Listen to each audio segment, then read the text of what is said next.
ഒറ്റ ദിവസം കൊണ്ട് കളം മാറ്റി CPM. തോൽവിയുടെ ചർച്ചകൾ അവസാനിച്ചു. ഇനി പോരാട്ടം EDക്കെതിരെ. പിണറായി വിജയൻ വീണ്ടും CPMൽ പിടിമുറുക്കുന്നു. കേരള രാഷ്ട്രീയത്തെ പിടിച്ചുലച്ച ഒരു റെയ്ഡ്. അതിനു പിന്നാലെ തെരുവിൽ പ്രതിഷേധം. തെരഞ്ഞെടുപ്പ് പരാജയത്തിന്റെ ആഘാതത്തിൽ തളർന്നു നിന്ന CPM ഒറ്റ ദിവസം കൊണ്ട് കളം മാറ്റി ചവിട്ടുകയാണ്. ആഭ്യന്തര ചർച്ചകളും വിമർശനങ്ങളും വഴിമാറുന്നു. പാർട്ടി വീണ്ടും ഒരൊറ്റ ശക്തിയായി പിണറായി വിജയന് പിന്നിൽ അണിനിരക്കുകയാണ്. എന്താണ് യഥാർത്ഥത്തിൽ സംഭവിച്ചത്? ഇത് കേരള രാഷ്ട്രീയത്തെ എങ്ങനെ മാറ്റും? ഇനി വരാൻ പോകുന്നത് എന്താണ്? കേന്ദ്ര ഏജൻസിയായ EDക്കെതിരെ CPM പ്രവർത്തകർ പരസ്യമായി രംഗത്തിറങ്ങി. തിരുവനന്തപുരത്ത് EDയുടെ വാഹനങ്ങൾ ആക്രമിക്കപ്പെട്ടു. വലിയ രീതിയിലുള്ള പ്രതിരോധമാണ് തെരുവിൽ കണ്ടത്. ഈ ഒരു നീക്കത്തോടെ പാർട്ടിയിൽ വീണ്ടും പിണറായി വിജയൻ തന്റെ പിടിമുറുക്കുന്ന കാഴ്ചയാണ് നമ്മൾ കാണുന്നത്. നിയമസഭാ തെരഞ്ഞെടുപ്പിൽ CPMനേറ്റ തിരിച്ചടിക്ക് പിന്നാലെ പാർട്ടി വേദികളിൽ കടുത്ത സ്വയം വിമർശനങ്ങളും അവലോകനങ്ങളും നടന്നു വരികയായിരുന്നു. പരാജയത്തിന്റെ ഉത്തരവാദിത്വം നേതൃത്വത്തിനാണെന്ന രീതിയിലേക്ക് ചർച്ചകൾ നീങ്ങി. എന്നാൽ ED റെയ്ഡോടെ ചർച്ചകളെല്ലാം ഒറ്റ ദിവസം കൊണ്ട് ഇല്ലാതായി. ഇനി ചർച്ചകൾ പരാജയത്തെക്കുറിച്ചല്ല, പകരം EDക്കെതിരെയാണ്. കേന്ദ്ര ഏജൻസികളെ ഉപയോഗിച്ച് പാർട്ടിയെയും തങ്ങളുടെ ക്യാപ്റ്റനെയും തകർക്കാൻ ശ്രമിക്കുന്നു എന്ന വാദത്തിനാണ് ഇനി പാർട്ടിയിൽ മുൻഗണന.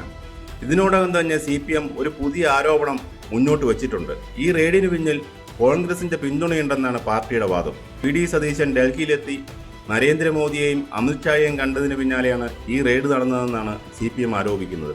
അതായത് മോദി VD ED കൂട്ടുകെട്ടാണ് ഇതിന് പിന്നിലെന്നാണ് CPMന്റെ നിലപാട്. ഈ രാഷ്ട്രീയ നീക്കം എന്തുകൊണ്ട് ഇത്ര പ്രധാനമാകുന്നു? അതിന് ചില കൃത്യമായ കാരണങ്ങളുണ്ട്. ഒന്നാമതായി, പാർട്ടിയിലെ ആഭ്യന്തര വിമർശനങ്ങൾ നിലച്ചു. തെരഞ്ഞെടുപ്പ് തോൽവിക്ക് ശേഷം പിണറായി വിജയൻ ശൈലിക്കെതിരെ പാർട്ടിക്കുള്ളിൽ വലിയ അതൃപ്തിയുണ്ടായിരുന്നു. പിണറായിയുടെ ക്യാപ്റ്റൻ ഇമേജ് തകർന്നു എന്ന തരത്തിൽ ചർച്ചകൾ നടന്നു.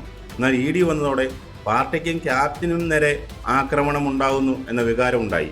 സ്വാഭാവികമായും നേതാവിനെ സംരക്ഷിക്കാൻ അണികൾക്ക് തെരുവിലിറങ്ങേണ്ടി വന്നു.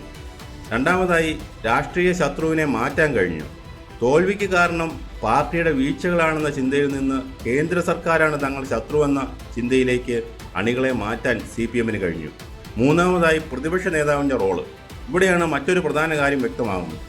തെരഞ്ഞെടുപ്പ് തോൽവിക്ക് പിന്നാലെ പ്രതിപക്ഷ നേതാവെന്ന പദവി പിണറായി ഏറ്റെടുക്കുന്നതിനെതിരെ പാർട്ടിക്കും മുന്നണിക്കുമുള്ളിൽ ഒരു വികാരം ഉയർന്നിരുന്നു. എന്നാൽ പിണറായി വിജയൻ അതിന് വഴങ്ങാൻ തയ്യാറല്ലായിരുന്നു. അദ്ദേഹം ആ സ്ഥാനം പിടിച്ചു വാങ്ങിയത് എന്തിനാണെന്ന് ഇപ്പോൾ വ്യക്തമായിരിക്കുകയാണ്. പിണറായി മാറി നിന്നിരുന്നെങ്കിൽ ED റെയ്ഡ് നടക്കുമ്പോൾ പ്രതിരോധിക്കാൻ ഇത്രയും വലിയൊരു പാർട്ടി സംവിധാനത്തിന്റെ പിന്തുണ ലഭിക്കില്ലായിരുന്നു. പ്രവർത്തകരും തെരുവിലിറങ്ങില്ലായിരുന്നു. ഇനി വരാൻ പോകുന്നത് എന്താണ്? ഈ സംഭവം കേരള രാഷ്ട്രീയത്തെ എങ്ങനെ ബാധിക്കും? മോദി VD ED കൂട്ടുകെട്ടെന്ന ഒരൊറ്റ ആരോപണത്തിൽ ഊന്നിയാകും വരും ദിവസങ്ങളിൽ CPM പ്രചാരണം നടത്തുക. കോൺഗ്രസും BJPയും തമ്മിൽ രഹസ്യ ധാരണയുണ്ടെന്ന് അവർ ജനങ്ങളെ ബോധ്യപ്പെടുത്താൻ ശ്രമിക്കും. ഇത് തെരഞ്ഞെടുപ്പ് തോൽവിയിൽ നിന്ന് ഉയർത്തെണീക്കാനും വരാനിരിക്കുന്ന തെരഞ്ഞെടുപ്പുകളിൽ രാഷ്ട്രീയ പ്രതിരോധം തീർക്കാനും CPMനെ സഹായിക്കും. ED റെയ്ഡ് പിണറായിയെ കൊടുക്കാൻ കിട്ടിയ അവസരമായി UDF സർക്കാർ ഉപയോഗിക്കും. മോദിയെയും അമിത്ഷായെയും മുഖ്യമന്ത്രി കണ്ടതിന് പിന്നാലെ റെയ്ഡെന്ന ആരോപണത്തെ കോൺഗ്രസ് ശക്തമായി ചെറുക്കും. റെയ്ഡിന് കാരണം മുഖ്യമന്ത്രിയുടെ അഴിമതിയാണെന്ന് സ്ഥാപിച്ച് CPMന്റെ സഹതാപ തരംഗ തന്ത്രത്തെ പൊളിക്കാൻ ശ്രമിക്കും. CPMനുള്ളിൽ പിണറായി വിജയനെതിരെ ഉയർന്നേക്കാമായിരുന്ന എല്ലാ എതിർപ്പുകളും താൽക്കാലികമായി അവസാനിക്കും. പാർട്ടി വീണ്ടും പൂർണ്ണമായും അദ്ദേഹത്തിന്റെ നിയന്ത്രണത്തിലാവും. ചുരുക്കത്തിൽ, ഒരു റെയ്ഡ് കൊണ്ട് കേരളത്തിലെ രാഷ്ട്രീയ ചിത്രം വീണ്ടും മാറിയിരിക്കുകയാണ്. പരാജയത്തിന്റെ ആത്മപരിശോധനകളിൽ നിന്നും CPM സമരമുഖത്തേക്ക് മാറിയിരിക്കുന്നു. കേന്ദ്ര ഏജൻസികളും CPMും തമ്മിലുള്ള ഈ പോരാട്ടം എങ്ങോട്ട് നീങ്ങും? സംസ്ഥാന സർക്കാരിന്റെ അടുത്ത നീക്കം എന്തായിരിക്കും? കേരള രാഷ്ട്രീയം വരും ദിവസങ്ങളിൽ കൂടുതൽ ചൂടുപിടിക്കുമെന്ന് ഉറപ്പാണ്.